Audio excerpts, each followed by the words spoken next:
بسم الرحمن الرحیم۔ کچھ دیر قبل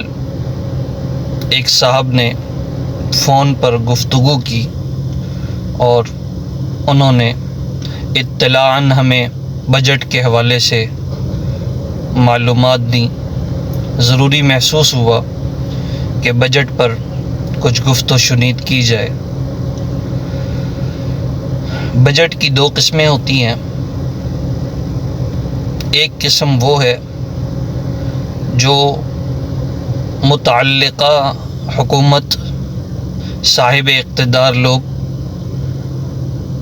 صاحب سلطنت لوگ اپنی رعایا میں مخصوص شعبوں کے لیے مختص کرتے ہیں۔ مثال کے طور پر شعبہ تعلیم کے لیے اتنی رقم،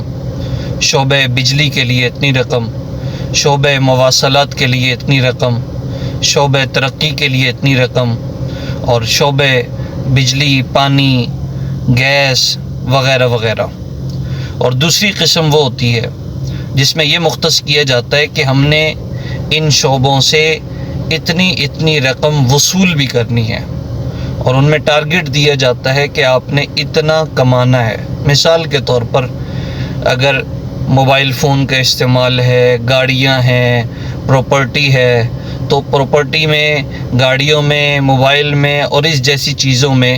ٹیکس متعین کر کے اس ٹیکس کا اجرا کر دیا جاتا ہے کہ اتنی پرسنٹیج ہم دوران سال متعلقہ اداروں سے وصول کریں گے۔ یعنی دو قسم ہوئیں، ایک جس میں فنڈ دیا جاتا ہے اور دوسرا جس میں لیا جاتا ہے۔ دونوں شقوں کو واضح کیا جاتا ہے۔ آج کے اس بجٹ کے حوالے سے ہمارے ذہن میں ایک بات آئی جو ہم اپنے احباب سے اظہار کرنا چاہتے ہیں۔ ایک بجٹ اللہ رب العزت نے ہم سب کے لیے پیش کیا ہے۔ اللہ رب العزت ہمیں عطا کیا کرتے ہیں؟ عطا میں اللہ رب العزت نے کلام پاک میں جگہ جگہ فرمایا جنات تجری من تحتها الانہار، کہ باغات ہوں گے جن کے نیچے نہریں بہتی ہوں گی، اور من عسل مصفى وانہار من عسل مصفى، شہد کی نہریں ہوں گی، وانہار من خمر لذۃ للشاربین، اور شراب کی نہریں ہوں گی جو پینے والوں کے لیے باعث سرور ہوگا۔ تو اللہ نے یہ بجٹ متعین کیے ہیں، اور لینے کے لیے جو ہم سے مطلوب ہیں فرمایا گیا ما خلقت الجن والانس الا لیعبدون، میں نے جن و انس کو اپنی عبادت کے لیے پیدا کیا ہے۔ ہمارا کام یہ ہے بندوں کی حیثیت سے کہ ہم اپنے مالک کو راضی کرنے میں کوئی کسر نہ چھوڑیں، ہم اپنے مالک کے فرامین کو ادا کرتے چلے جائیں، فرائض کی پابندی کریں، نمازوں کا اہتمام ہو، روزوں کا اہتمام ہو، اگر صاحب حیثیت ہیں تو حج کریں، صاحب حیثیت ہیں تو زکوٰۃ ادا کریں۔ تو یہ فرائض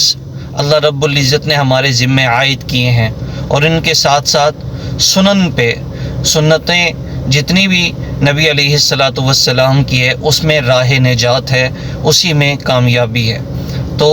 خلاصتاً اللہ کے احکامات اور نبی علیہ السلام کے طریقے،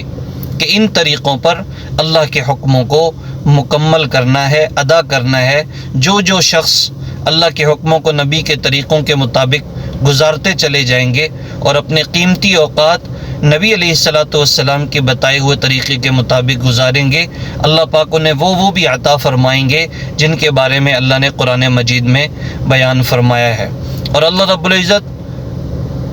جن کا بجٹ انسانیت کے لیے،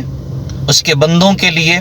ایمان والوں کے لیے، قرآن والوں کے لیے، مضبوط لوگوں کے لیے، پرہیزگار لوگوں کے لیے، اس کی رضا کو تلاش کرنے والے لوگوں کے لیے، اس میں فائدہ ہی فائدہ ہے، نجات ہی نجات ہے، کامیابی ہی کامیابی ہے۔ آج ہم عمومی طور پر، اجتماعی طور پر پریشانی کا شکار ہیں، مہنگائی کا رونا روتے ہیں، اقتصادی بحران کا رونا ہے، سیاسی بحران کا رونا ہے، اور انفرادی طور پر گھروں میں بے چینی، بے سکونی، بے اطمینانی، زندگیوں میں بے اطمینانی، زندگیوں میں بے سکونی، یہ سب اس وجہ سے ہے کہ جو اللہ رب العزت نے جو ہم سے ٹیکس لینا تھا، اللہ رب العزت نے جو ہم سے وصول کرنا تھا، ہم اس کی صحیح معنوں میں اللہ رب العزت کو وہ چیز ادا نہیں کر رہے۔ جب ہم صحیح طریقے سے اپنی زندگی کو، اپنی چاہت کو، اپنی مرضی کو اللہ کے احکامات کے مطابق، اللہ کی مرضی کے مطابق گزاریں گے، پھر ہمیں زندگی میں کسی قسم کی پریشانی نہیں ہوگی، ہم دنیا میں بھی کامیاب ہیں، آخرت میں بھی کامیاب ہیں۔ تو جو طریقے نبی علیہ السلام نے بتائے، جیسے نبی علیہ السلام نے فرمایا کہ جو شخص یہ چاہتا ہو کہ اس کے گھر کا راشن ختم نہ ہو، اس کے گھر میں کبھی فاقہ نہ پڑے، تو وہ ہر روز مغرب کی نماز کے بعد سورۃ الواقعہ کا اہتمام کرے، اس کے گھر میں کبھی فاقہ نہیں ہوگا، وہ کبھی پریشان نہیں ہوگا۔ اور یہ ہمارے بزرگوں کا آزمودہ عمل ہے۔ میرا اپنا یہ تجربہ ہے کہ جب ہم نے اس سورہ کو چھوڑا تو ہم پریشانیوں میں مبتلا ہو گئے،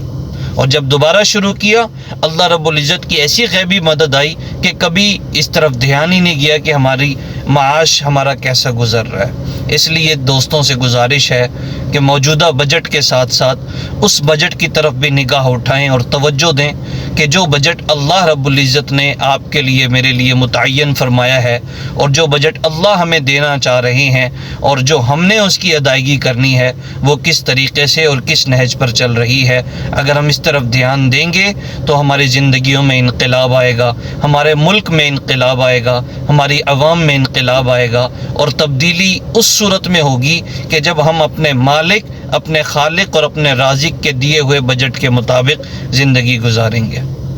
اللہ تعالیٰ مجھے بھی، آپ کو بھی عمل کی توفیق مرحمت فرمائے۔ السلام علیکم ورحمۃ